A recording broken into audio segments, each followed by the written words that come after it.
kami sa Tolosa, sa Baybayong Tolosa. So bumalik kami dito sa Tolosa kung saan dito po ako pinanganak. Yan, sa Baybayon yan.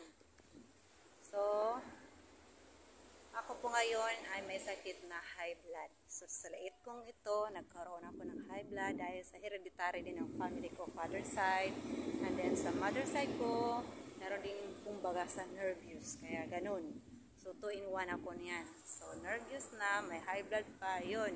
Yung findings ng doktor ko yun, high blood and then high cholesterol. So meron na akong mga medisina pero yung mga hilo-hilo ko, ganun pa rin. Mga 2 weeks na rin akong dumaranas ng hilo-hilo. So, pero pilit ko rin lang nilalabanan yung lahat ng ito. So sa ngayon, bumalik pa ako dito sa Tolosa, yan, dito sa Baybayon. Kasi sa itong nakapagpa-stress siguro sa akin. Yun, kasi inisip ko yun, wala na kami sa Baybayon. Kasi pinintangan ni mama yung resort na to. Pero okay lang, siguro isa ito. So kailangan kong bumalik.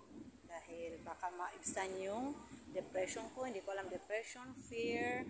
Ayun, yung takot ko. Siyempre takot ako dahil si Papa, ganun naman, high blood si Papa. So, kaya ganun. So, yung inaalala ko, at least makabalik ako dito sa Tolosa after 1 year. So, ngayon lang ako ulit. At least na ngayon nakalakap ako ng fresh air. Yan. Fresh air. So, maganda talaga. Pag may sakit, na talagang sa resort, sa madagat tumatakbo. So, yun. Dahil siguro sa na-stress ako noon, kasama sa mga stressful ko, yung kulang sa tulog, kulang sa kain, kulang sa tubig, yan. Yun ang naranasan ko. So, lahat ng yun, nalaman ko. So, ito na ang magiging New Year's resolution ko sa 2024. Dapat kumain ng tamang oras, dapat uminom ng tubig halos kada isang oras. Yan, si Dr. Joel, yan nagturo sa akin.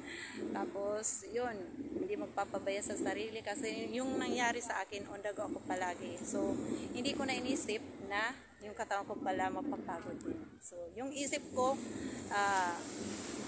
okay lang. Yung pag-asa makusugan ako noon na pero na akong lawas, so waray na pala.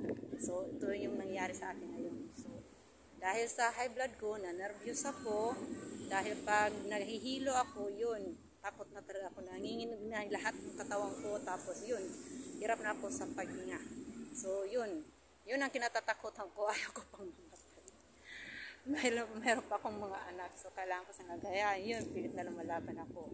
So at least ngayon, parang naibsan yung sakit. Kahit na minsan hilo-hilo, yun talagang inaano ko, yung hilo-hilo sa aking ulo. Pero hindi naman, kung high blood lang, okay lang, high blood ako. Pero kung may hilo-hilo, yun ang kinatatakutan ko. So ngayon, yun, kumakain na ako ng tamang oras, umiinom ng tubig, yun. Tapos yun, ang dami kong na-realize. So, na-realize ko na importante pala yung katawan natin. Hindi pwedeng magpapabaya. So, ito ang magiging New Year's resolution ko. Talagang ingatan ko na yung katawan ko. Hindi pala pwedeng on the go palagi. Yun, kailangan talaga yung pampalakas.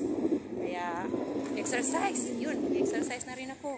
Kailangan sa katawan ng exercise. Hindi pwede yung trabaho lang ng trabaho. Iba pala yun, iba yung nag-exercise. So, nalaman ko yung mga exercises, and then yung mga deep breathing, yung mga iba-ibang technique. Yun ang inaano ko ngayon. Tapos, yung pag-uhula hope, isa rin yun, yung mga kapag, sa akin, yung mga stressful ko. Kaya, yun. Sa ngayon, medyo nag-okay na yung pakiramdam ko. Kaya, thank you na rin, at least nakapagbisita kami dito. So, iwasan ko na yung mga stressful talaga. Kasi ako rin lang naman ang hirap pala, grabe, nakakatakot. So, on my 45 years, high blood na ako. At 45 high blood, grabe, hindi ko na makakalain na magiging ganun. So, nawala sa isip ko na hereditary pa rin pala. So, ayun, mag-iingat na po ako. Sana tuloy-tuloy na, gumaling ako. Sana, palagi akong nagdadasal. Dasal lang pala. Pero okay na.